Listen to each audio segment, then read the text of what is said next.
lição número 3 tem por título: O Pai enviou o Filho. Fiquei muito feliz aí com a notícia da irmã Camila, né, de que as revistas acabaram. Então isso implica que os irmãos compraram, né, e se você não tem a revista, você pode pedir. Mas o mais importante do que ter a revista, irmão, tem um segundo passo: é ler a revista. Amém? A revista não pode ficar lá na nossa estante como aqueles livros, né? Os Intocáveis, né? Que ninguém põe a mão, pelo amor de Deus. Aí tá lá a Bíblia, a revista. Não adianta ter se não ler, né? É igual a esteira, quando você compra esteira para usar em casa. A esteira vira cabide, né? Porque tem de roupa lá e ninguém anda. Então, irmão, você tem que aí ler a lição. Amém? Isso é uma bênção. Existe uma leitura diária para você fazer todos os dias em relação à lição, né? Geralmente a lição são 3 tópicos, né? Com 3 subdivisões, então dá 9 divisões. Se você ler 1 ou 2 por dia, você completa a semana, amém? Então é muito enriquecedor a gente estar lendo então essa revista dessa forma, ok? E é interessante, irmãos, outra coisa: durante o que eu vou estar expondo aqui, você tem toda a liberdade de levantar a sua mão, tá bom? Concordar ou discordar ou acrescer alguma coisa. Nós estamos num culto, né, mas diferente de uma pregação, né? A gente está numa classe, então você tem essa possibilidade, né? Porque não é toda pregação que você pode lá: ô pregador, o que é isso, o que é aquilo? Ou então eu não concordo, eu concordo, eu quero acrescentar um testemunho seu. Então participe, tá bom? Você tem essa liberdade. Eu vou pedir o irmão Laerte que pegue aqui o microfone, tá bom? E aí é só você levantar sua mão.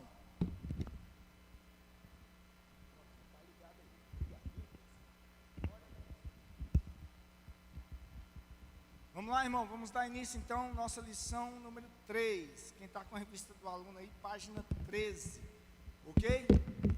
Glória a Deus. Quem já recebeu um presente aqui? Não é possível, irmão, todo mundo aqui recebeu um presente, amém? Tem aqueles presentes que a gente é surpresa, que a gente recebeu, que a gente gostou, que a gente não sabia que ia receber. Existem aqueles presentes que a gente até pede, né? Principalmente quando a gente é criança, né? Pai, mãe, me dá aquilo, e chega um presente. E existem também aqueles presentes indesejáveis, né? Você vai lá para o amigo oculto, você compra um negócio lá de 100, 150, e aí você recebe uma caneta Bic. Já aconteceu isso com você? Né? Por isso que esse negócio de amigo oculto a gente tem que tomar cuidado. E quando a gente faz aqui na igreja, a gente estipula um valor, né? Porque senão fica aquele trem desproporcional. Mas acontece. Mas, amados, o presente que nós queremos falar nesta manhã é o maior presente de todos que a humanidade já recebeu: a vinda do nosso Senhor Jesus, o envio do Pai para a nossa salvação, o envio do Senhor Jesus, ok? Vamos ler então o texto de João 3, 16 e 17.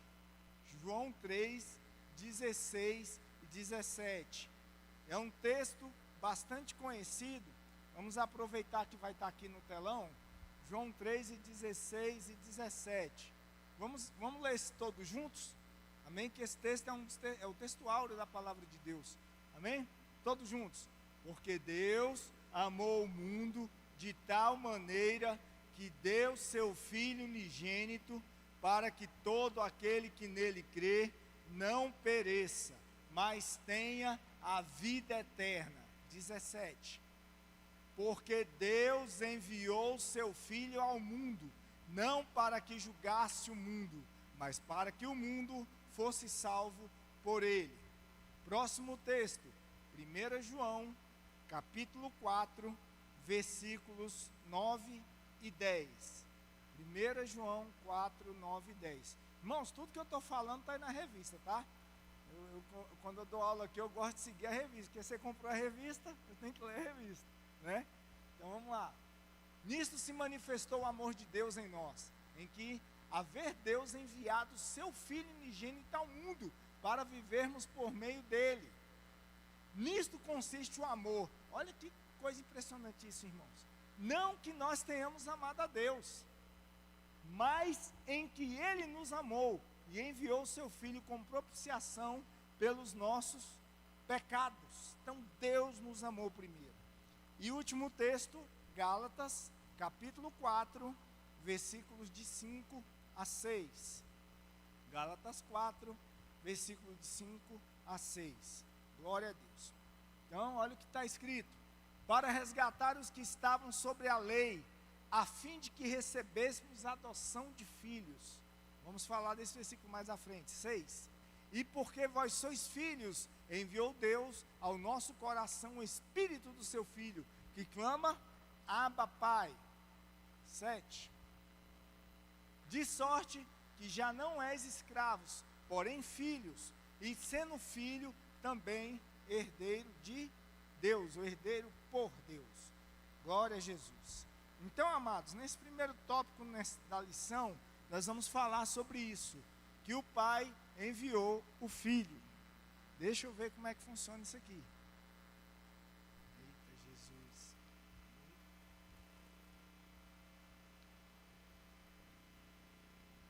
Ah, tá.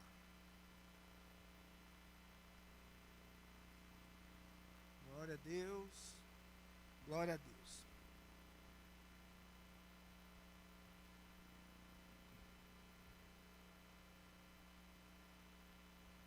Glória a Deus, está funcionando tudo direitinho, né? O problema aqui é o problema entre o púlpito e o telão, mas já foi resolvido. BIOS, exatamente. Perfeito, pastor Filho, exatamente, problema de BIOS, exatamente. Mas graças a Deus,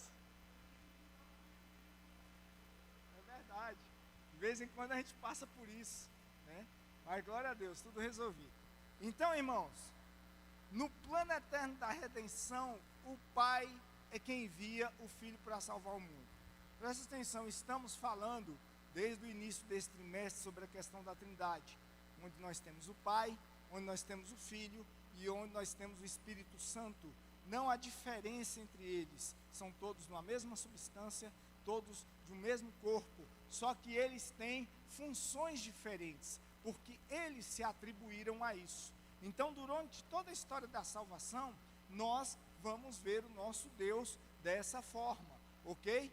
O Pai, o Filho e o Espírito Santo, eles sempre se apresentarão durante toda a palavra como sendo dessa forma, essa Trindade. Trindade é uma palavra que não aparece na Bíblia, né? Foi um termo criado lá pelo 2º e 3º século por um teólogo chamado Tertuliano, mas temos diversos versículos na palavra de Deus que vão atestar que o Pai e o Filho e o Espírito Santo são um. Por exemplo, João 10:30, né? Eu e o Pai somos um, né? João 1:1. No princípio era o Verbo estava com Deus e o Verbo era Deus. Então, e muitos outros textos, tá? Que vão atestar então essa Trindade. Eu creio que sobre isso nós não temos dúvida. Amém? Né? Às vezes você pode discordar, irmão. O microfone está aí, é só levantar a mão, tá? Mas a palavra é muito clara em relação ao Pai, ao Filho e ao Espírito Santo. E nós vemos então, irmãos, que no plano eterno da redenção, nós vemos que Deus envia a Jesus para que houvesse essa questão da redenção, ok? Então, nós vemos que esse Filho unigênito, ele vem à terra justamente para exercer esse plano, que como nós vamos também ver durante a lição, foi planejado desde antes da fundação do mundo, ok? E é lógico, não tem como a gente explanar sobre o que havia antes da fundação do mundo, porque primeiro que a Bíblia não fala, não tem como a gente explanar sobre isso, né? E sabemos que o nosso Deus eterno sempre esteve lá, amém? Quem sabe na eternidade, um dia a gente vai saber, ok? Então, o Jesus, ele é enviado, então, para promover essa salvação. E nós vemos, né, durante esse processo da salvação, a ação do Pai, né, que é o Deus demonstrado como seu Criador, a ação do Filho, que é o Salvador, e o Espírito Santo, que é o Consolador. Então nós vamos ver isso, ok?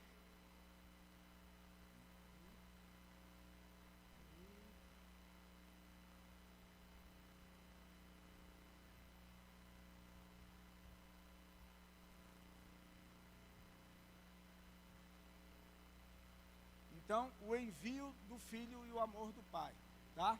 O primeiro tópico aí que você pode acompanhar, o amor incondicional, exatamente como está aí na nossa revista, ok? Mais uma vez, se você ainda não adquiriu a revista, tá? Você tem a chance depois de falar com a irmã Camila, com o irmão Marcos, que a gente vai providenciar para você, tá? E lembrando o mais importante, como eu falei no início, para os irmãos que chegaram depois, além de ter a revista, você tem que ler, viu, irmão?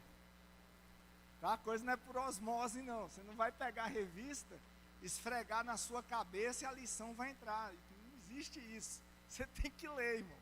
Amém? Ler, se dedicar, que vai ser uma bênção de conhecimento. Inclusive, essas revistas, eu tenho uma coleção lá guardada, que é muito bom para consultar. Tem muita coisa boa, ok? Então, o amor incondicional do Pai. O envio de Jesus Cristo, Filho unigênito do Pai, é a maior demonstração de amor de Deus ao mundo, como nós lemos em João 3,16, que Deus amou o mundo, que Ele deu uma... E esse amor, irmãos, é impressionante nesse versículo, porque o que o Paulo usa na língua grega, que é uma língua bastante abrangente, ele usa o termo que Deus amou o mundo de uma tal maneira. Ou seja, essa palavra tal, esse termo tal maneira, se você falar assim, Deus amou a gente profundamente, ainda é pouco. Se você falar, Deus nos amou, o tamanho do amor de Deus é maior do que o universo, é muito pouco. Por isso ele usa essa palavra tal, porque não existe na linguagem humana um termo que venha dimensionar, exemplificar o amor de Deus. Não tem. Você quer ver um exemplo? Só para você ter uma ideia. Quantos aqui tem filhos? Quantos aqui tem filhos? Uma parte que tem filhos. Para os que não têm filho, logicamente você teve um pai e uma mãe, né? Ninguém nasceu do ovo ali, né? Você teve um pai e uma mãe. Eu quero perguntar para você, quantos aqui dariam a vida pelo seu filho? Levanta a mão, pai. Você daria? É óbvio. Quantos filhos aqui dariam a vida pelo seu pai ou pela sua mãe? Daria, irmão. Daria. Beleza. Agora só para você ver, a gente comparando o amor de Deus. Quantos aqui entregariam seu filho por todos os bandidos que estão presos dentro da papuda? Levanta a mão. Você entregaria para tirar todo mundo de lá. Seu filho morre, todo mundo sai da papuda. Quem faria isso? Dos filhos, né? Quem ainda não tem filho, mas teve pai e mãe. Quem entregaria o pai ou a mãe à morte para livrar todos os presos lá da papuda? Que, irmão? Deus é pronto. Você está entendendo como é imensurável o amor de Deus? Você está entendendo? Eu fiz essa pergunta só para a gente ter um vislumbre do tamanho do que foi, irmão. Do tamanho do que foi. Agora sabe qual é o problema? O bandido que estava preso era eu e você. Esse é o negócio. Preso pelo pecado, pelo engano, pela morte. O problema é esse. Eu tenho certeza que os pais, eles têm que corrigir os filhos. E eles não podem fazer o que eles querem. Só que Deus, na hora da correção, você sabe o que ele fez? Ele tirou o chicote da mão dele e entregou o chicote para a gente. Para que ele fosse castigado em nosso lugar. É por isso que esse tal maneira engloba muita coisa, irmão. Então, por isso que esse envio do Filho foi extremamente importante, extremamente emergencial e tinha que ser feito por Jesus. Só para você ter uma ideia do que nós estamos falando. O homem pecou no jardim do Éden. Então, o homem deveria morrer pelos seus pecados, porque como está lá em Levítico e Deuteronômio, né? Sem derramamento de sangue, não há remissão de pecados, não tem. Também em Hebreus ele vai repetir isso, tá? Então o homem precisava morrer pelo seu pecado, mas havia um problema. Se o homem morresse pelo seu pecado, talvez até pagaria, mas como é que ele ia ressuscitar? Tinha como, irmão? Por isso o envio de Jesus foi extremamente importante. Mais à frente nós vamos falar sobre isso, de alguém que precisava ser como nós, mas sem pecado, para morrer em nosso lugar. Então, irmão, sempre que você lembrar de Jesus, por isso que o nome de Jesus é adorável, é maravilhoso, sempre lembre-se disso, fomos salvos por esse envio que Deus fez, ok? Também nos ensina que o amor de Deus não foi motivado pelo mérito humano. Ele amou o mundo rebelde e perdido. Então, foi uma decisão do próprio Deus. Irmãos, Deus poderia muito bem simplesmente extinguir a humanidade e ponto, Ele é Deus. Mas Ele preferiu nos amar. Antes que nós nascêssemos, antes que nós tivéssemos feito as ações, Ele já havia preferido esse caminho. Então é uma decisão dEle. O que Deus viu em mim para me salvar? Ele não viu nada, irmão. É por isso que Ele quis salvar. Entende? Mas as pessoas costumam dizer, né? Mas eu sou inocente. Irmãos, lembre-se, só teve um inocente que pisou aqui na terra. O nome dele é Jesus. Só, não teve outro, tá? Foi o único inocente. Então, por melhores que nós tentamos fazer as nossas ações, por melhor que nós tentamos fazer as coisas boas, jamais vamos alcançar aquilo que Deus exige de nós. Jamais. Por isso toda a honra e toda a glória sejam dadas a Jesus. Esse amor alcança toda a humanidade. É incondicional, plenamente gracioso, sacrificial e absoluto. Vamos ler o texto de Efésios, capítulo 2, versículo 4 e 5, tá bom? Tudo, você não precisa se preocupar mais em anotar, não, está tudo na revista, tá? Sou bem estrito ali na revista, você só marca aí para você não perder tempo. Opa! Mas Deus, sendo rico em misericórdia, por causa do seu grande amor que nos amou, e estando nós mortos em nossos delitos, nos deu vida juntamente com Cristo. Pela graça sois salvos. Então está aí, irmãos, estávamos mortos dos nossos delitos e pecados, e Ele nos salvou. Então, irmão, lembre-se disso. Quando você lembra de onde você veio, você lembrar do seu passado, o que você fazia, a Bíblia fala que a gente tem até vergonha do que a gente fazia. E hoje nós estamos aqui sendo salvos pela graça de Deus. Eu quero, deixa eu voltar aqui. Eu quero só abrir um parêntese nesse ponto. Lembre-se que eu e você, nós somos salvos para salvar. Amém? Irmão, é uma coisa que nós como cristãos precisamos mudar a nossa forma de entender, irmãos. Veja, eu sempre quando eu falo sobre isso, eu gosto de voltar lá, de ir para o futuro, né? Como diz o filme, de volta para o futuro, né? E lá para o futuro, quando a gente vê o julgamento do grande trono branco, eu quero que você pense nessa imagem, nesse momento na sua mente. Você vai estar lá, ao lado de Jesus, ao lado do grande trono branco. Por que ao lado? Porque nenhuma condenação há para os que estão em Cristo Jesus. Então você não vai estar lá para ser julgado. Na verdade, a Bíblia diz que nós vamos julgar o mundo, né? Juntamente com Cristo. E ali, irmãos, do lado daquele grande trono branco, nós vamos estar com o Senhor. Quem vai estar na frente daquele grande trono branco para ser julgado? Irmãos, todos aqueles que não confessaram a Cristo. Dentre esses que não confessaram a Cristo, irmão, você sabe quem vai estar lá? Vai estar lá aquele seu amigo, vai estar lá, pode ser que estejam lá alguns dos seus familiares, aquele seu amigo que você trabalha na empresa lá, juntamente com ele, em algum lugar ou numa escola, que você convive com ele lá 10, 15, 20 anos, mas que você nunca falou de Jesus. Imagina a cena, a pessoa, lógico, a responsabilidade lá de ter Cristo não é com ela, mas imagina a cena, você do lado de Cristo, com o corpo glorificado, aquela pessoa olhando para você e falando, mas você nunca me falou. Você já parou para pensar nisso, irmão, tanto que isso é sério? É porque, irmãos, muitas vezes, nós levamos a questão do amor de Deus simplesmente para satisfazer as nossas vontades. Eu tenho que pagar a conta, eu tenho que ser feliz nessa área, eu tenho que resolver isso, eu tenho que resolver aquilo. E o evangelho, irmãos, termina se resumindo ao que eu acho que é o meu benefício. Você está entendendo qual é o problema? Só que o evangelho é muito mais abrangente, porque o evangelho precisa, irmãos, alcançar as pessoas que não conhecem a Cristo, assim como eu e você foi alcançado. E você pode fazer alguma coisa por isso.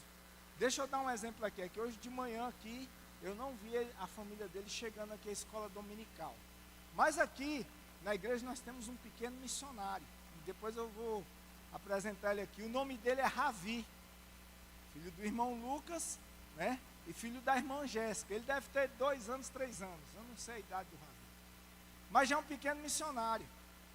No último culto que teve da apresentação de Natal, você sabe qual foi a única pessoa que se converteu naquele dia? A professora do Ravi, a Jéssica, que tem o mesmo nome da mãe. Se Deus quiser, nós vamos batizar ela aqui. E você sabe por que ela veio para a igreja?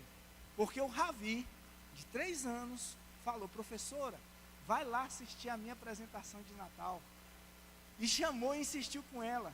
Irmãos, o Espírito usando aquela criança. A professora está salva em nome de Jesus. Irmão, 3 anos, irmão. O que você está fazendo pelo Evangelho? Eu estou contando essa história para você entender, irmão. Está lá a pessoa com você, 15 anos, 20 anos trabalhando com você, não sabe nem que você é crente. Você é 007 de Cristo, né? Agente secreto, não pode, irmãos. Irmãos, a luz não se coloca embaixo da mesa. A luz se coloca aonde? No alto. A luz não está no chão, a luz está no teto. Está entendendo, irmãos? Se uma criança de 3 anos foi capaz de fazer isso, o que você não pode fazer, irmão? Abra sua boca, fala lá, chame e convide. Ah, mas eu vou ser chato. Chato é a pessoa ir para o inferno sem conhecer a Cristo, irmão. Aí é chato. Aí é terrível. Então, irmãos, abra o seu coração. Lembre-se, eu fui salvo para salvar. Lembre-se do missionário Ravi. Amém? A mãe dele fala que sempre que eu estou pregando aqui, ele está ouvindo. Sempre que eu vejo ele, eu falo ao meu ouvinte aqui. Então, irmãos, aprenda isso. Entenda isso. Ok? Vamos para outro ponto. Isso, a iniciativa da soberania de Deus, ok? Então, até anterior à fundação do mundo, o Filho já estava destinado à nossa salvação. Vamos ler 1 Pedro, capítulo 1, de 18 a 20. 1 Pedro, capítulo 1, 18 a 20. Ou seja, o plano da salvação já estava traçado desde antes da fundação do mundo. Amém? 1 Pedro, capítulo 1, de 18 a 20.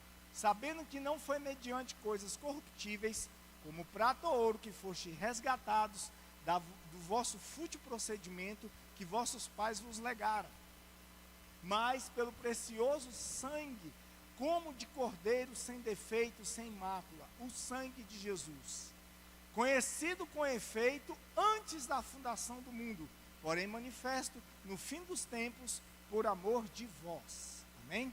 A Bíblia fala em Hebreus que nós somos a geração dos últimos dias, a geração dos últimos tempos, que desde quando Jesus chegou à terra com sua morte e ressurreição, foi então inaugurado os últimos tempos. Então, você vê, irmãos, que esse plano é grandioso, esse plano é imensurável, né? E que essa iniciativa de Deus de nos salvar veio de antes da fundação do mundo. É algo assim como eu falei no início, a gente não consegue compreender o que tinha antes, né?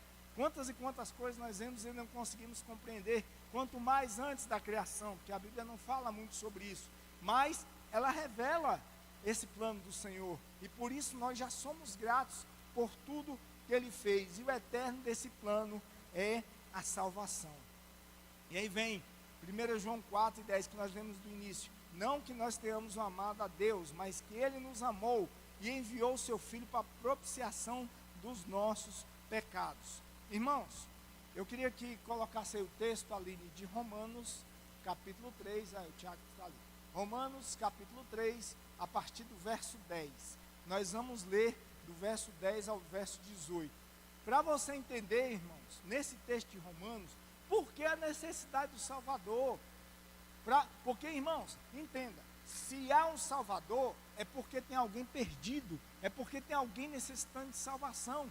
E como eu disse, aquele presidiário que tinha que ficar lá, preso para todo sempre, pagando seus pecados, era eu e você.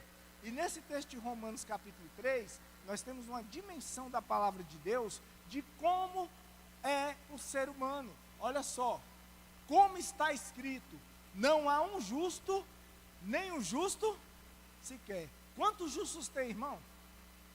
Quantos? Nenhum, irmão. Mas você não é o bom? Você não paga as suas contas? Você não é uma pessoa que procura às vezes agradar os outros? Né? Essa semana eu passei por uma experiência dessa, irmãos, meio terrível. Lá perto do mercado onde eu faço compras, existem alguns mendigos que ficam lá. A gente já levou eles para algum centro de recuperação, mas eles não voltam. Outros vão para outro lugar e, enfim, querem viver naquela vida ali bebendo. E essa semana eu passando lá, um deles parou assim e falou comigo: você poderia comprar uma bebida para mim? Eu falei: cara, eu não vou gastar meu dinheiro com isso. Não, mas você está no mercado? Não, eu te dou o dinheiro. Aí insisti com ele: tá bom. Eu falei: bem, vai ser a chance de eu conversar de Jesus com esse moço. Fui lá e voltei e comecei a conversar com ele, né? Mas por que você está aqui nessa vida? Não, é porque ele estava na cadeira de rodas, mas é porque eu estava na minha casa e eu caí e começaram a rir de mim. Então aquilo deve ter magoado ele de alguma forma e ele preferiu viver na rua. Você vê um cadeirante, irmão, uma situação assim, só o Senhor. E ali conversando com ele, tentando falar com ele, e aí a pergunta que eu sempre faço para todo mundo que eu encontro na rua: e Jesus? Ah, mas eu já fui batizado, eu falava em línguas e tudo. Eu falei: mas o que você está fazendo aqui? Por que você está nessa situação?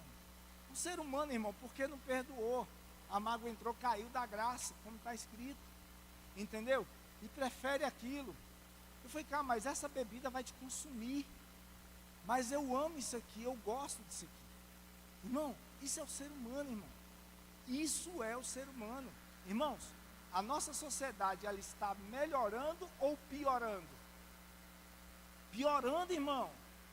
De novo, essa semana eu vi aquela cena que é uma das cenas que eu vejo assim, que é a que mais a humanidade está indo para o buraco. Um rapaz estava revirando um lixo, eu acho que ele era gari, estava lá, separando as coisas do lixo. Daqui a pouco ele acha uma bolsa dessa de escola, essas de mochila, né? Quando ele abre a mochila, um bebê. Ah, irmão, aquilo ali acaba comigo. Acaba, porque você vê como é que a mãe rejeita o próprio filho. Você vê como a nossa humanidade está. E é exatamente isso nesse texto, versículo 11. Olha o que está escrito aí, irmãos. Não há quem entenda, não há quem busque a Deus. Todos se extraviaram. A uma se fizerem inúteis, não há quem faça o bem, não há um sequer. A garganta deles é um sepulcro aberto, com a língua urdem engano, veneno de víbora está nos seus lábios. A boca eles têm cheia de maldição e de amargura. Os seus pés são velozes para derramar sangue, nos seus caminhos há destruição e miséria, desconheceram o caminho da paz. Não há temor de Deus diante dos seus olhos. O ser humano é isso aí, irmão. É isso. E, infelizmente, nós estamos incluídos nisso. Jesus veio e nos justificou. Nós saímos dessa condição. Mas alguns desses pecados ainda continuam tentando a gente, viu, irmão? Continua. Continua todos os dias. Por isso que a gente tem que ser cheio da graça e do Espírito Santo, para a gente não voltar para esse caminho, né? Por exemplo, né? O exemplo que eu disse aqui do perdão, irmão, perdão, como diz o nosso pastor André, nunca me esqueço dessas lições de perdão que o pastor André pegava aqui, né? Você só dá aquilo que você tem, você só perdoa porque você tem o perdão de Cristo. Ah, e se eu não perdoar? É porque você não tem o perdão, porque o perdão, irmãos, não faz parte da essência humana. O perdão, ele vem de Deus. Então o Espírito Santo nos capacita a perdoar. Então se você perdoa é porque você tem perdão. Um outro ponto que não dá para a gente elencar todos devido ao horário: a mentira. A mentira o que, irmãos? É o total desvio da verdade. Você só pode mentir se você souber a verdade. Isso é caracterizado a mentira. Por quê? Porque às vezes alguém passa a informação errada para você e você inocentemente passa aquela informação. Você não está mentindo, está enganado ali. Mas a mentira é você saber a verdade. E você sabe por que o ser humano mente, irmão? O ser humano mente para se proteger. Adão, Adão, aonde estás? Senhor, eu me escondi porque eu tive medo. O ser humano, então, ele mente para se esconder da verdade.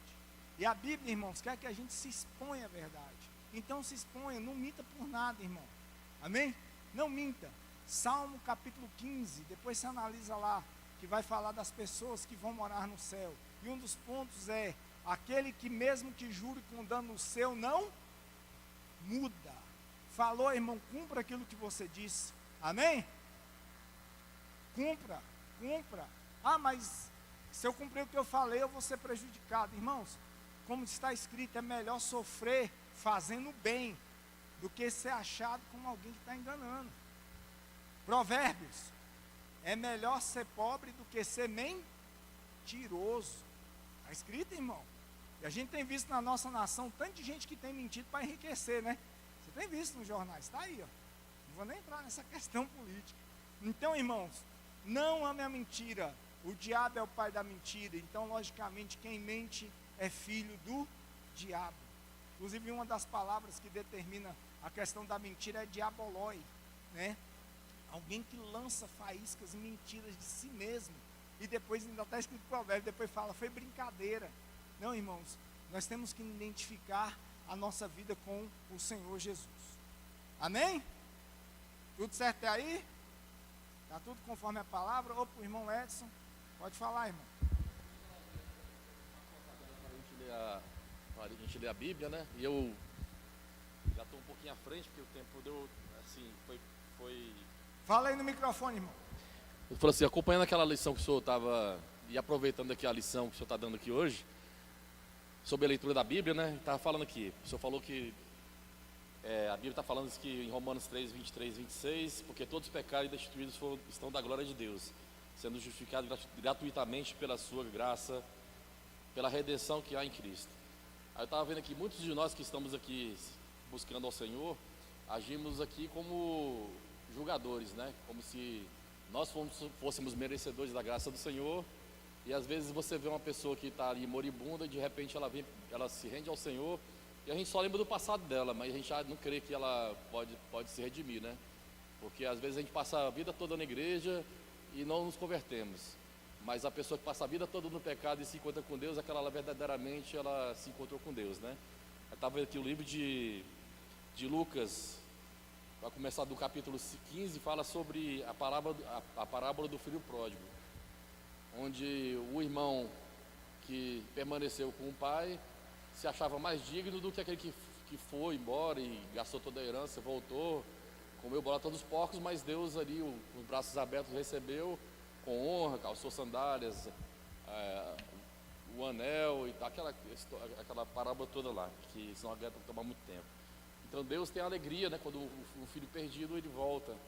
Tem a parábola das 100 ovelhas, né, quando uma se perde, ele larga as 99, né, ao resgate. Também em Lucas 18, capítulo 9, 17, falava sobre a oração do fariseu e do publicano, né? O fariseu se achando muito digno, fala que como se fosse menos pecador do que o publicano reconhecendo o seu pecado ali e pedindo a Deus a misericórdia, né? Então assim, a gente tem que meditar nisso aí, porque muitos de nós cristãos que estamos aqui na igreja nos achamos mais dignos e muitas vezes nós vamos ficar e aquele que está arrependido vai ser salvo, né? Vale a pena meditar sobre isso aí. Exatamente, irmão. Exatamente isso que o irmão está dizendo. E sabe como é que a gente tira essa arrogância do nosso coração? Quando a gente começa a pregar a palavra. Porque a gente entende, irmãos, que a salvação, do mesmo jeito que foi para nós, é para aquele perdido. Aí a gente sai desse julgamento e passa a sermos ali cooperadores de Deus, porque a gente entende que aquela pessoa é tão merecedora quanto nós, ou não é merecedora. Na verdade é essa, não é merecedora. Então, a gente passa a pregar o evangelho e a gente tira isso do nosso coração. Por isso, irmãos, o evangelismo é tão importante. Você tira isso do seu coração. Você para de ver simplesmente as suas necessidades e entende, irmão, esse negócio de boleto, pagar conta, trabalhar, toda essa luta que a gente passa o tempo todo, isso vai acabar, irmão. O que vai sobrar no final é se você tem ou não o Espírito Santo para ser salvo. E isso só vem através da graça, por isso que a gente tem que distribuir. Irmão Edson, e pegando um gancho no que o irmão falou, né, na parábola do filho pródigo, lá no final é interessante que o filho que chega do campo, ele fala assim, né? Esse teu filho pegou a tua herança, esse teu filho gastou, esse teu filho. Quando o pai vai falar com ele, vai falar assim, mas o teu irmão voltou. Ou seja, nós estamos com o julgamento daquela pessoa ser pecadora, enquanto Deus está nos vendo no mesmo propósito, como irmãos. Então, tenha misericórdia, irmãos, das pessoas que estão na sua casa, das pessoas que você conhece no seu trabalho. Por exemplo, nós tivemos a campanha aqui todinha de oração essa semana. Alguém aqui, não precisa levantar a mão não, você botou lá, salvação dos meus amigos de trabalho? Você botou isso no seu bilhete? Ou você botou salvação dos que estão na minha casa? Você botou isso no seu pedido de oração? Ou só foi, me dá isso, me dá aquilo, me cura disso, me cura daquilo? O seu pedido só foi esse? Está entendendo, irmãos? A gente tem que mudar a nossa mentalidade, porque senão, como o irmão Edson disse bem, a gente entra num nível de julgamento, irmãos, e transforma o evangelho numa ilha. O evangelho não é para ser uma ilha não, irmãos. No final, lá em Apocalipse, nós vamos ver que de todas as tribos, povos, línguas e nações, teve pessoas salvas. Amém? E glória a Jesus por isso, ok? Então isso é importante. O envio do Filho e a Trindade, ok? Então olha só. Então a ideia é que esse Deus gracioso enviou o Filho como presente. E aqui, irmãos, quando nós falamos de amor, eu queria que você entendesse essa questão do envio, do dar. É porque o amor, amados, principalmente o amor de Deus, ele não é um amor passivo, um amor medroso, um amor que não age. Não, esse não é o amor de Deus. O amor de Deus, irmãos, é um amor ativo, é um amor que tem uma ação. E isso se espelha por toda a palavra. Então Deus, quando ama, Ele tem a ação de dar o seu Filho. Porque Deus amou o mundo de tal maneira que deu. Então há uma ação. Deus, Ele gosta dessa ação. Tá? Por isso que o amor, irmãos, ele está acima dos sentimentos. Logicamente que nós aqui na humanidade fazemos músicas, falamos de amor. Quando você fala de amor é porque você sentiu alguma coisinha ali. Irmão, o amor está acima disso, porque o amor é um compromisso, né? Por exemplo, eu já estou lá para mais de 26 anos de casado. Irmão, não é todo dia que ama não, viu? Cadê os casados aí? Não é todo dia não, irmão. Não é todo dia que dá sorrisinho, não é todo dia que tá legal não. Não é todo dia que a coisa fecha não. Tipo, o pastor Pedro fez o quê? Pastor boda de mármore. 39, isso. Isso. E sabe por que amou, pastor Pedro? Eu vou lhe falar. Amou porque teve o dia da raiva, mas o seu aliança com ela foi maior, que não deixou a raiva. Ponto. Isso. Amor, irmão. É disso que a gente está falando. Se perguntar para o pastor Pedro, teve motivo para separar ela? Um monte. Da mesma coisa a pastora Ila. Mas o amor deles foi superior. Porque é uma aliança, um compromisso acima do sentimento. Porque o amor, irmãos, está além do sentimento. Entendeu isso? Porque se o amor, amados, for baseado no sentimento, uma hora você ama, outra hora você não ama, uma hora você quer. Não é assim que funciona. Há uma aliança, irmãos, de ir até o fim. Amém? Então, amados, esse negócio, o amor acabou, não amor. Irmãos, o amor não acabou. A aliança foi quebrada. É diferente. Porque essa pessoa que fala isso, ela está baseando o amor no sentimento, no estado. E tem dia que você está bom e tem dia que você está ruim, irmão. Não é assim que funciona. Então você tem que batalhar pelo amor como uma aliança. Veja a situação de Deus em relação a nós. Não tinha nada em nós para que Ele nos amasse, mas Ele amou. Ele colocou-se ali numa condição de aliança. Amém? Para que a humanidade não se perdesse. Então lembre-se disso. Quando alguém diz que ama, é porque tem uma aliança que está acima do sentimento. Não permita que o sentimento determine o nível da sua aliança. Amém, irmão? Tá? É criança que tem esse negócio, quero comer, não quero comer, quero fazer isso e depois não quero aquilo depois. Não, irmão, não é mais criança. Os adultos que têm aliança. Por exemplo, eu sempre quando falo disso, eu lembro de Abraão. Quando Deus chega e fala, Abraão, vai lá sacrificar para mim o teu único filho. No texto, você não vê Abraão, eita, eu vou sacrificar Isaac, que coisa boa. Não, você não vê isso, irmão. No texto fala que Abraão se cala, pega lá a faca, a lenha, o fogo e vai com o menino em silêncio. E o menino começa, pai, ele passou a vida inteira, Abraão, fazendo sacrifício, viu, né? Ué, pai, o fogo está aqui, a lenha está aqui, o cutelo está aqui, mas cadê o cordeiro? Você vê que Abraão está calado. E Abraão coloca a sua fé em Deus, né? Meu filho, Deus vai prover o cordeiro para si. Qual era o sentimento de Abraão? De total tristeza, irmão. Ele não estava ali rindo, não, ele estava ali e perseverando no Senhor. E graças a Deus, essa perseverança, essa fé no final foi honrada, porque o cordeiro estava lá, amém? Então, lembre-se sempre, amor é a aliança que está acima dos sentimentos. Não permita que o sentimento domine a sua aliança, amém? Glória a Jesus, glória a Deus. Então, vamos lá.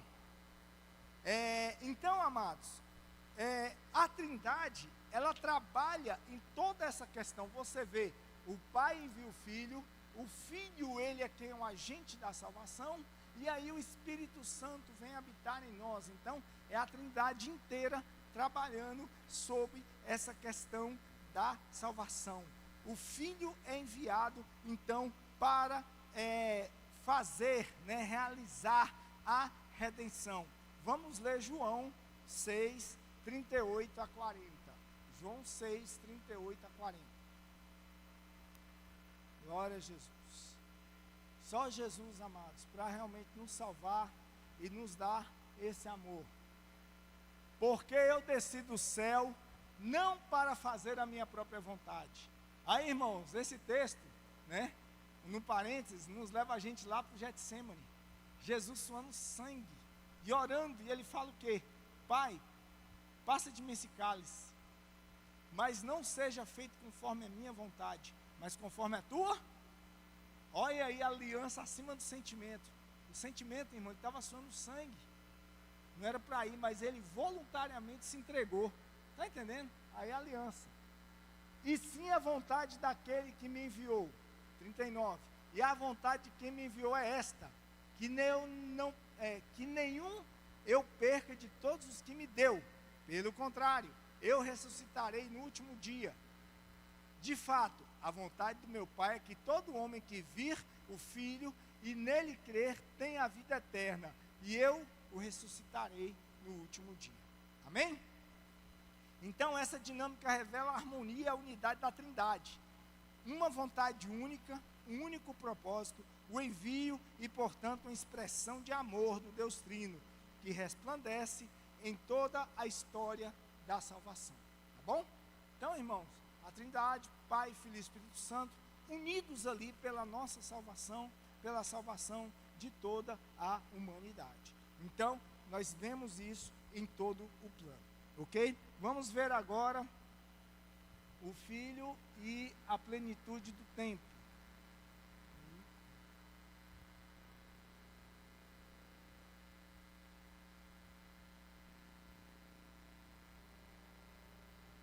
O Filho e a plenitude dos tempos. Irmãos, quando a Bíblia fala, né, que Deus enviou o seu Filho na plenitude do tempo, ou seja, que Jesus veio no tempo correto, no tempo certo das coisas acontecerem. Por quê? Porque houve um planejamento da parte de Deus, como nós já vimos no texto, um planejamento desde antes da fundação do mundo. Você vê que ali no pecado, quando Adão e Eva pecam, né, Deus fala para a mulher, que seria o resgate ali também da mulher nesse ponto no plano da salvação. Você vai conceber, né, a mulher vai dar luz àquele que vai pisar na cabeça da serpente. A serpente vai ferir seu calcanhar, quer dizer, a morte de cruz, mas ele vai esmagar a cabeça da serpente, ou seja, a derrota total de Satanás. Então você vê que esse plano já estava traçado. E durante esse período, irmãos, Deus foi trabalhando em toda a história para que esse plano tivesse um complemento, um final, igual nós estamos nele. E as coisas têm acontecido conforme o Senhor Deus, Ele tem ordenado. Por exemplo, no livro de Daniel, né, isso não está na lição, aí se você quiser anotar isso aí para depois você ver, tá bom? Lá no livro de Daniel, né, capítulo 2, capítulo 7, capítulo 9, vai falar ali dos reinos, tá? Que Deus deu ali em sonhos a Nabucodonosor. E então Deus deu, só para você ter uma ideia, Deus deu um sonho de uma estátua, né, gigantesca, que ela tinha a cabeça de ouro, né, o peito aqui, os braços, né, de prata, o ventre de bronze, aqui as pernas e as coxas de ferro, e os pés misturados de barro com ferro. Nesse texto, nós vemos que cada uma das partes dessa estátua, ela tem um significado. A cabeça de ouro era o reino babilônico, o ventre, essa parte aqui dos braços e do peito era o império medo-persa, o ventre era ali o império grego, as pernas e os artelhos ali até a canela, o império romano, e os pés de barro com ferro são esses últimos reinos que nós estamos vivendo agora. E realmente cada um desses tem uma função. Irmãos, o livro de Daniel, as revelações dele são tão assertivas que muitos historiadores não acreditam que o livro de Daniel foi escrito 400 e tantos anos antes de Cristo, 600 anos antes de Cristo. Eles acreditam que foi escrito depois de tão assertivo que foi as profecias do reino ali que Daniel falou. Só para você ter uma ideia, o Império Babilônico veio, depois veio o Império Romano, e cada um com uma característica. O reino grego, né, que era aqueles amantes do prazer, por isso o ventre, né, quando você sente um susto, alguma coisa, você sente aquele friozinho na barriga, não é isso? Então, caminhando, o Império Romano, que tinha ali as coxas, né, e os artelhos de ferro, ou seja, foi o império que mais andou, que mais conquistou, foi o Império Romano. Você pode ir na história que você vai ver isso, tá? A Bíblia confirma a história confirma a Bíblia, tá bom? E aí, irmãos, nós vemos que na plenitude dos tempos, quando esse Império Romano estava no auge, né? O autor aqui da lição, eu não sei se você está conseguindo enxergar aqui, que tem um mapa com várias linhas vermelhas. Talvez você não esteja vendo não, mas você está enxergando as linhas vermelhas aqui? Várias e várias linhas. Está vendo aí, Marquinhos? Marquinhos é o último lá, está de óculos e está vendo, né, irmão? Beleza, está aqui, ó. Então, aqui nós temos a Europa, nós temos o início ali da África, né, mais ao norte da África, nós temos o início da Europa e do Oriente aqui, tá certo? Então, nós temos várias partes ali que são as conquistas exatamente do Império Romano. O Império Romano, irmãos, você vê como Jesus veio na plenitude dos tempos. O Império Romano construiu essas estradas, por quê? Porque era mais fácil dos exércitos romanos chegarem às cidades conquistadas, caso houvesse alguma rebelião, alguma coisa. Isso facilitava tanto o trânsito dos exércitos, quanto o trânsito dos comerciantes. Imagina, o cara foi lá conquistar uma cidade, teve que derrubar e deixou a floresta lá. Teve algum problema lá, vai o cara atravessar a floresta toda de novo. E isso é inviável. Então o que eles fizeram? Construíram estradas que ligavam praticamente todo o império. Como eu disse, facilitava a chegada dos exércitos, como facilitava justamente a questão comercial. Mas para você ver como é que Deus é sábio, Deus usou o Império Romano, irmãos, para construir isso. Por quê? Porque foi justamente por essas estradas que o Evangelho foi levado pelos apóstolos e pela igreja. Amém? Olha Deus aí no plano da história usando o homem justamente por isso. Então, foi justamente essas estradas, essas rotas comerciais que foram usadas pelos apóstolos, pelos irmãos, para levar o Evangelho. Segundo ponto, a língua grega. O Novo Testamento é escrito todo em grego, tá certo? Que era o inglês da época. Era a língua falada em todo o império, tá? Porque uma das questões, principalmente que começou com os gregos, era isso, né? O grego ali de Alexandre o Grande, por aí vai. Então o que acontece? Eles dominavam não só a questão do povo, mas dominavam também culturalmente. Isso era uma forma de domínio. Por exemplo, como os Estados Unidos faz hoje, tá? Por exemplo, boa parte das coisas que a gente faz aqui no Brasil e coisas que estão atreladas à nossa linguagem, são de linguagem dos Estados Unidos. Você quer ver um exemplo? Como é que é o nome dessa projeção aqui?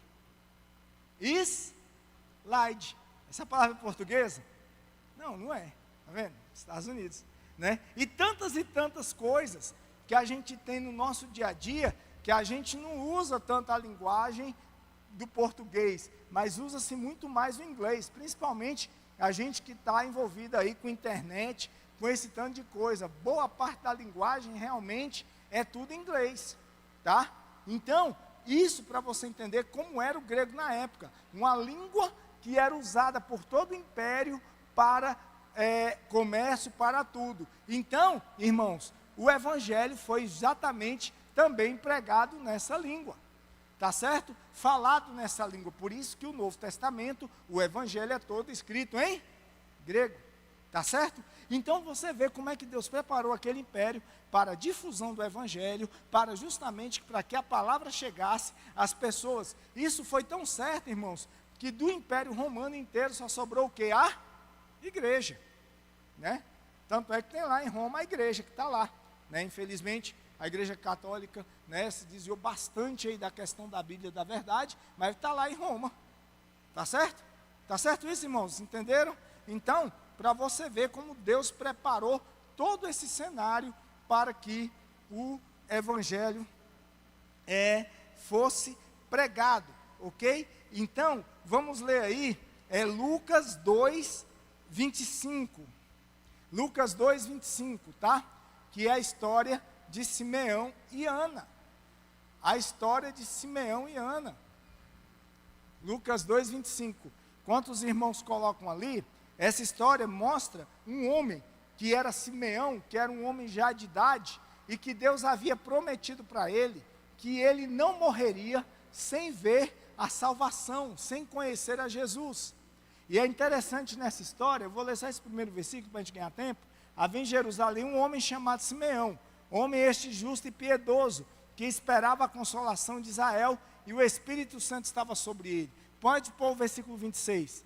Revelaram-lhe o Espírito Santo, revelaram-lhe o Espírito Santo, que não passaria pela morte antes de ver o Cristo Senhor. Então, ou seja, veja, Deus preparou para que aquele homem piedoso, que buscava a Deus, visse a salvação. Então você vê que estava planejado a questão da vinda do Senhor Jesus. Então, irmãos, nada foi feito à toa, nada foi feito por acaso, né? Muitos dizem que Deus não intervém na história.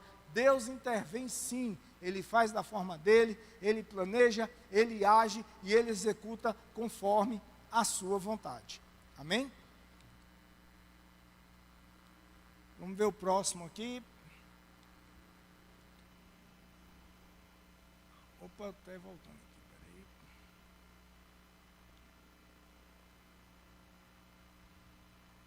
peraí. Isso. Esse ponto é muito importante. O filho nascido sobre a lei. Presta atenção, irmãos, que foi como eu falei no início, para que você compreenda bem esse ponto.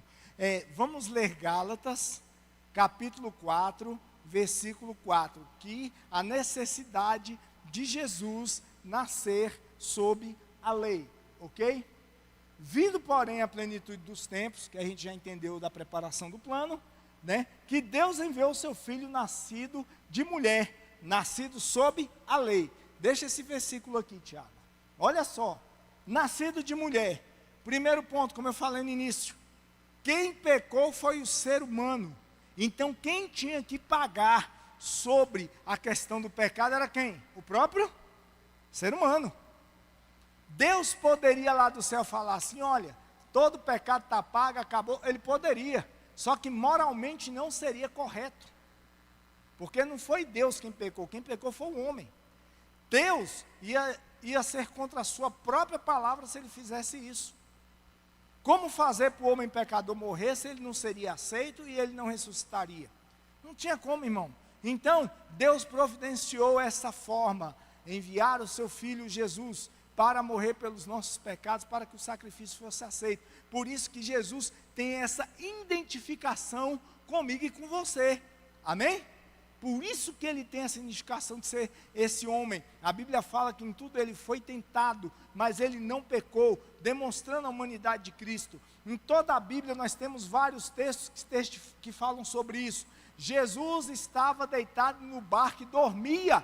A identificação de que Jesus também se cansava. Jesus teve fome, foi lá na figueira e não achou figos. Então, gente, vários textos na Bíblia demonstram essa humanidade de Cristo, quando demonstra a necessidade dele de comer, a necessidade de dormir, várias outras necessidades. Mas também demonstra ele como Deus. Por exemplo, quando ele curou justamente ali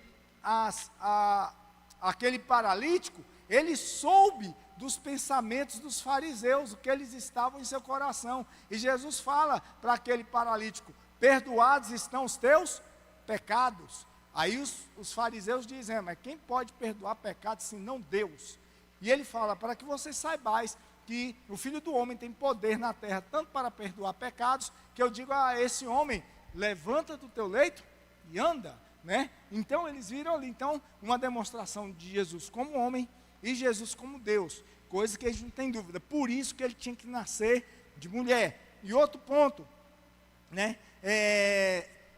Nascido sob a lei, havia a lei que Jesus Cristo precisava justamente, amados, cumprir, ok? Vamos ler o texto aí de Hebreus 2:14. Hebreus 2:14. Hebreus 2:14. Visto que os filhos têm participação comum da carne e sangue, deste também ele, igualmente, participou, para que por sua morte destruísse aquele que tem o poder da morte, a saber, o diabo. Então, irmãos, Jesus Cristo nasceu debaixo da lei para nos resgatar. Por isso que a Bíblia fala que ele cumpriu todas as coisas. Jesus foi aquele que cumpriu toda esta questão da lei, ok? Jesus, ele precisou cumprir isso. Entenda, a autoridade, irmãos, estava absoluta, perfeita no céu. Deus sempre teve, sempre estará. Só que a obediência na terra estava quebrada, porque houve a desobediência do homem. Agora Jesus vem e restaura a obediência, para termos a autoridade perfeita que é Deus, e termos a obediência perfeita que é Jesus. Por isso que ele precisava nascer como homem, passar por todas as coisas que nós passamos, para que essa autoridade estivesse justamente linkada com a obediência perfeita, porque a autoridade necessitava disso, e somente em Jesus isso foi feito. Sua vida e obediência foi necessária, para que pudéssemos oferecer um sacrifício perfeito em favor dos pecadores. Enquanto Jesus não veio, irmãos, era justamente todos aqueles sacrifícios que falavam-se da lei, tá certo? Todos aqueles sacrifícios que apontavam justamente para Cristo, o sacrifício definitivo. Por isso que hoje nós não precisamos mais sacrificar animais, nós não precisamos fazer sacrifício para Deus. O que Deus exige de nós, irmãos, é obediência ao que Ele fez, não são os nossos sacrifícios, né? Uma certa vez eu vi um pastor falando, diversas vezes sobre isso. Você tem que fazer o jejum, tal, mas o jejum tem que doer. Não, irmão, o jejum não tem que doer não, irmão. O sacrifício aceito diante de Deus é Cristo. Você faz jejum para se consagrar, domínio da carne. Isso não é sofrimento. É lógico que seu corpo ali que está acostumado, né, comer constantemente, né, vai sentir alguma coisa. Mas não é esse sentir alguma coisa, irmãos, que vai ser aceito diante de Deus, não. O que vai ser aceito diante de Deus é você falar a verdade, é você ter domínio próprio, é você auxiliar o seu próximo. Depois em casa, leia Isaías capítulo 58, que vai falar do verdadeiro jejum. Tá bom? Lê em casa, você vai ver ali o que Deus exige. Eu não estou exigindo de você que um dia você pare de comer, ande de cabeça baixa, triste não. Eu quero é que você solte as ligaduras da impiedade, eu quero que você fale a verdade, eu quero que você viva conforme os meus propósitos. Depois você lê Isaías 58, para você entender o que é o jejum. Jejum não é passar fome, tá? Então, irmão, esses nossos sacrifícios diante de Deus não são aceitos. O que é aceito é o sacrifício de Cristo. O que nós temos aí sobre oração, leitura da palavra, jejum, é justamente para a nossa santificação, para nós nos achegarmos mais próximos a Deus. Amém?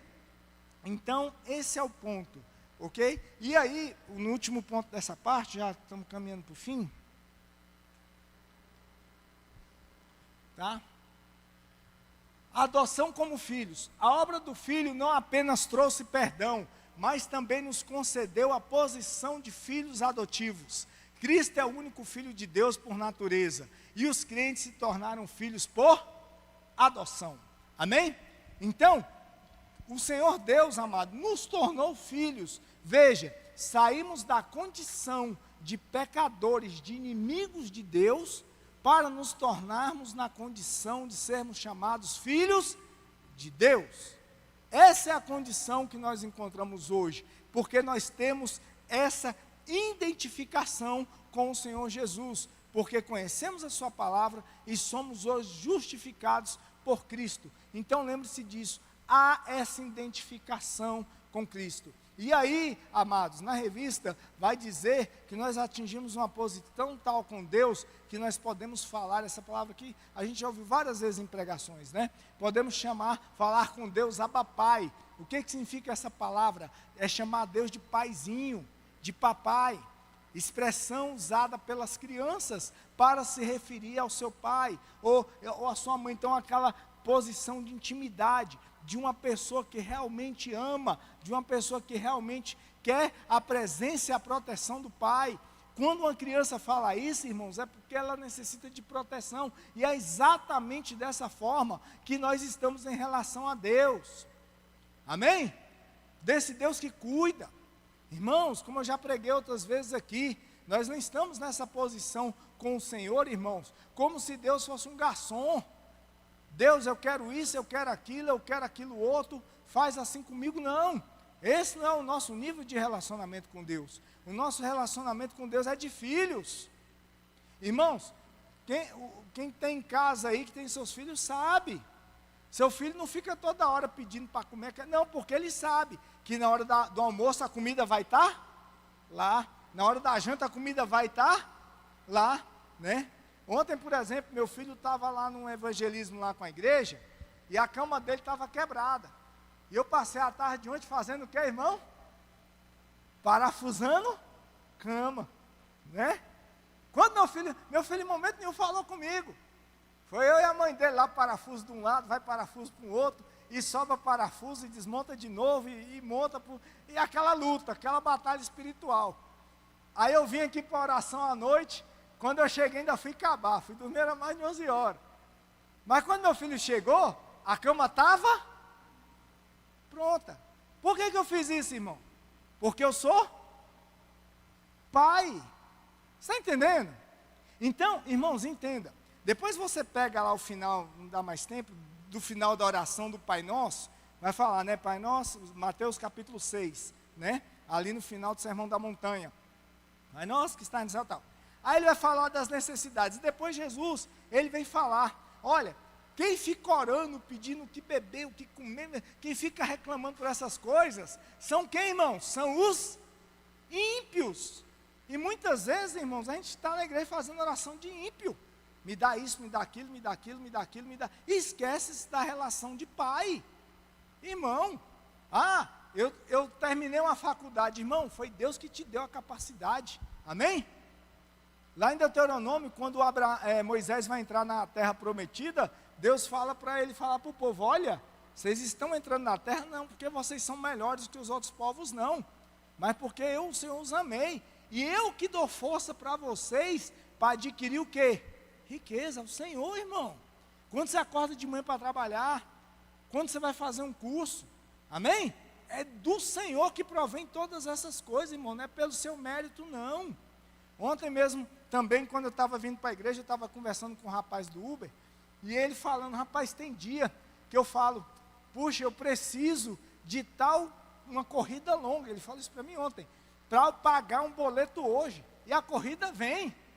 Eu falei para ele, rapaz, Jesus-cidência, não é coincidência não, é Jesus-cidência, é Jesus providenciando, irmão. Quantos já passaram por isso na sua vida? Jesus providenciar naquela, é Jesus, tá? Então, irmão, se coloque na posição de filho, para que o Pai te proteja, para que o Pai te guarde. Pare de tratar Deus, amados, como um garçom, pare de tratar Deus simplesmente como um fornecedor. A relação dele com a gente é muito maior do que essa, amém? Lembre-se disso, repita comigo, Abba Pai. Abba Pai, não se esqueça desse ponto, glória a Deus, amém? Vamos para o último ponto aqui, glória a Deus, opa, ponto 3, a Trindade, irmãos. Então, a vontade do Pai realizada pelo Filho. Exatamente, irmãos. Jesus veio realizar a vontade de Deus, ok? Então veja, o Filho veio ao mundo para cumprir a vontade do Pai. Eu desci do céu, não para fazer a minha vontade, mas a vontade daquele que me enviou. Irmãos, a vontade de Deus, ela tem que ser obedecida, ela tem que ser realizada. E repito algo que eu já falei em outros cultos. A nossa geração, né, isso não é de agora, isso vem lá desde o profeta Isaías, quando Isaías fala, e Jeremias, eu acho que é Jeremias, na verdade Jeremias que fala isso. Esse povo me honra com os lábios, mas o seu coração está longe de mim. Depois Jesus vai repetir isso em Mateus. Por que o coração está longe de mim? Porque essas pessoas seguem preceitos que são de homens. E aí, amados, é uma confusão que sempre se faz, e sempre quando eu falo nisso eu gosto de lembrar desse ponto. Nós temos a tendência de confundir a adoração com música. Você sabia que não há na palavra nenhum versículo que ligue a adoração à música? Você sabia disso? Porque nós temos essa mania de falar assim, vamos adorar a Deus. Qual é a primeira coisa que você pensa? Música. Mas a palavra não aponta para isso, amados. O primeiro registro da palavra adoração na obediência está lá em Gênesis capítulo 22, versículo 5, que eu já falei desse texto aqui. Quando Abraão vai levar o seu filho para o sacrifício. Quando Abraão chega no pé do monte, ele fala para os servos dele, olha, eu e o rapaz subiremos, e depois de termos adorado, nós vamos voltar.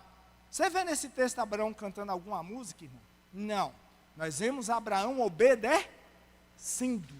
A base da adoração, irmãos, é a obediência. Sabe por quê? Porque nem todo mundo tem o dom da música. Deus seria injusto se ele falasse que a adoração é música. E quem não tem um dom? E quem não sabe cantar? Eu conheço gente, irmão, que não consegue bater palma. É sério. A bateria está aqui marcando, pum, e a palma e o cara está assim. Não dá conta. Mas é da pessoa. Eu conheço amigos, irmão, que ele fala, rapaz, eu não consigo decorar a letra de uma música. Acontece, irmão. Por isso que a gente usa projetor. Acontece. Tem gente que vai cantar, irmão, mas não afina de jeito nenhum.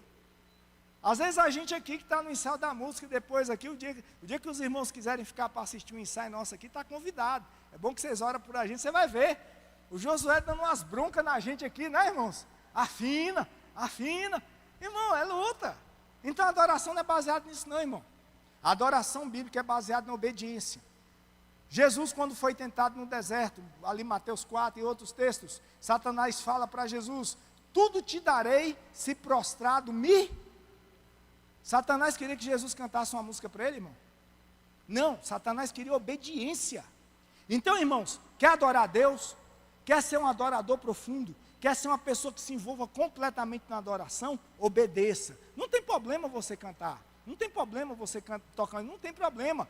Como eu costumo dizer, irmãos, o adorador também canta, também toca um instrumento, também louva a Deus. Mas nem todo mundo que canta, que louva, que toca um instrumento, adora. Nem todo mundo.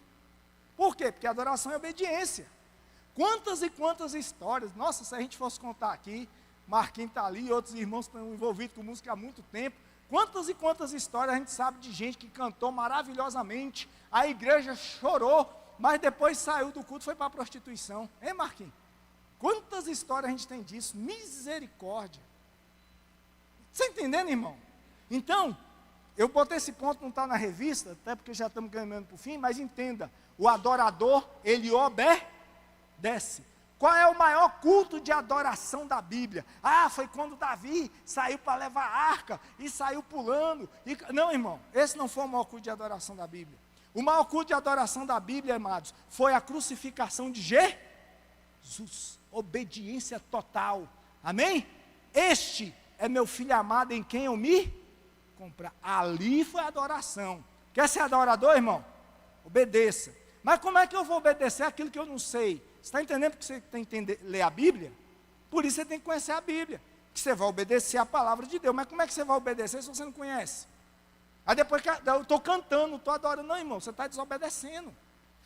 Então, seja um adorador. Obedeça a palavra. Daí se você vai cantar, se você vai tocar, se você vai fazer outra coisa, glória a Deus. Mas que a sua base seja Cristo. Que a sua base seja a obediência. Amém? E último ponto aqui para a gente encerrar. Cadê aqui?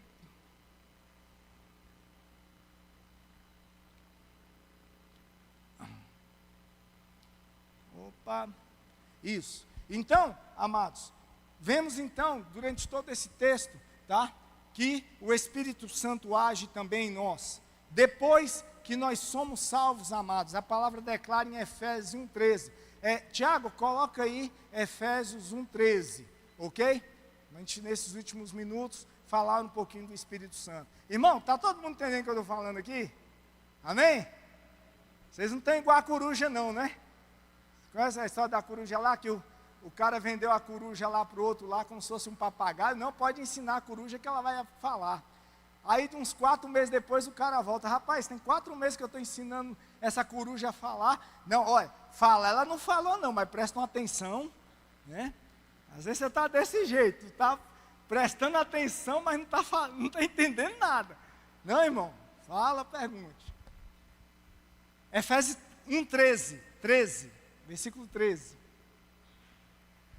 Olá, em quem também vós estáis, depois que ouviste a palavra da verdade, o evangelho da vossa salvação, e tendo nele crido, fostes selados com o Espírito Santo. Amém, irmão? Depois que nós cremos, nós fomos selados com o Espírito Santo. E esse Espírito Santo, esse ajudador, vai estar conosco, irmãos, até o fim. Ou até o dia que nós morremos, lógico que ele vai nos levar para os céus, porque ele é este selo, ou o dia que Jesus voltar, porque é o Espírito Santo que vai ser esse agente do arrebatamento. O último texto, Efésios 4:30. Efésios 4:30. Veja que nós temos uma relação de caminhada com o Espírito Santo, uma relação de vida com o Espírito Santo. Efésios 4:30. E não entristeçais o Espírito Santo de Deus, no qual fostes selados para o dia da redenção. Pergunta: como é que se entristece o Espírito Santo, irmão? Pecando, irmão. É assim que se entristece o Espírito Santo. Lembra do testemunho que eu contei aqui do rapaz que estava lá bebendo? É testemunho, né? Que eu falei do rapaz que estava na cadeira de roda bebendo, que falou que falava em línguas, não sei o quê. Irmãos, o Espírito Santo dizendo, não peca nisso, não peca naquilo. E a gente não quer ouvir, não quer ouvir. O Espírito Santo vai se afastando, vai se afastando. Chega um momento, irmão, que a mente está cauterizada. As pessoas sabem os versículos, elas sabem tudo, mas elas não obedecem, elas não adoram. Eu não sei quem já passou por isso em evangelismo. Você vai conversar com uma pessoa, né, que está ali desviada. Meu irmão, a pessoa sabe Bíblia mais do que você. Já passou por isso? É horrível.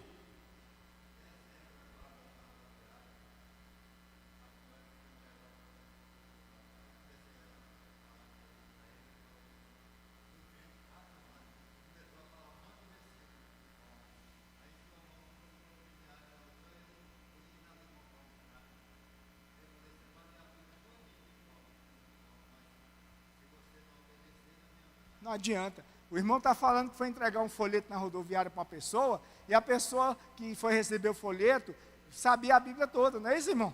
Mas vivendo no pecado.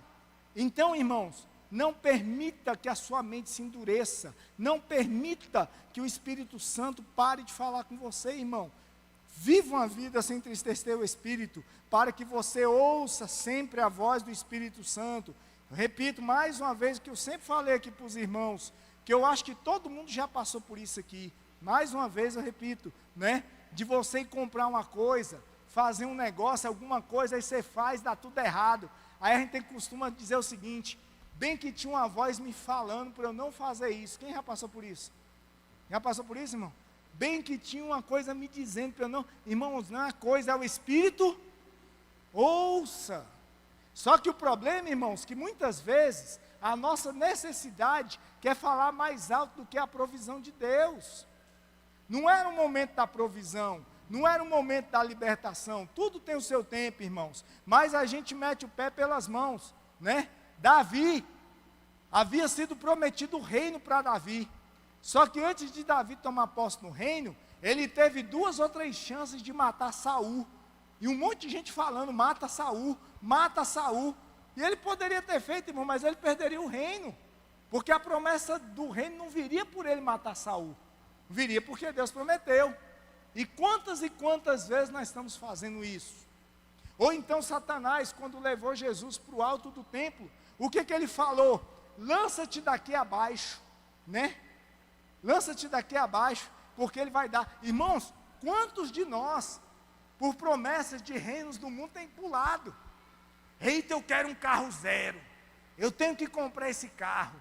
Aí vai lá, sem dinheiro, sem nada, entra numa prestação, pega um carnê lá na concessionária, mais grosso que essa Bíblia. Aí, irmão, você está pulando do pináculo. Dá com 4 meses que está lá pagando o carro, está aqui na campanha de oração. Ô Jesus, me livra aquele carnê. Como, irmão? Falta 69 mil prestação. Foi você que entrou nisso. Quantos estão entendendo, irmãos? Então, irmãos, ouça a voz do Espírito Santo. Amém? Quantos entenderam aí, irmãos? Amém? Se você tiver alguma dúvida, depois pode procurar para a gente conversar e falar mais sobre esses assuntos, tá? 99% das coisas que eu falei aqui estão na revista. Além da revista, você ainda tem a gravação do culto. O culto está gravado. Depois você pode ver com calma na sua casa, lá no YouTube, fazendo as anotações que você quer. Amém? Que Deus abençoe os irmãos.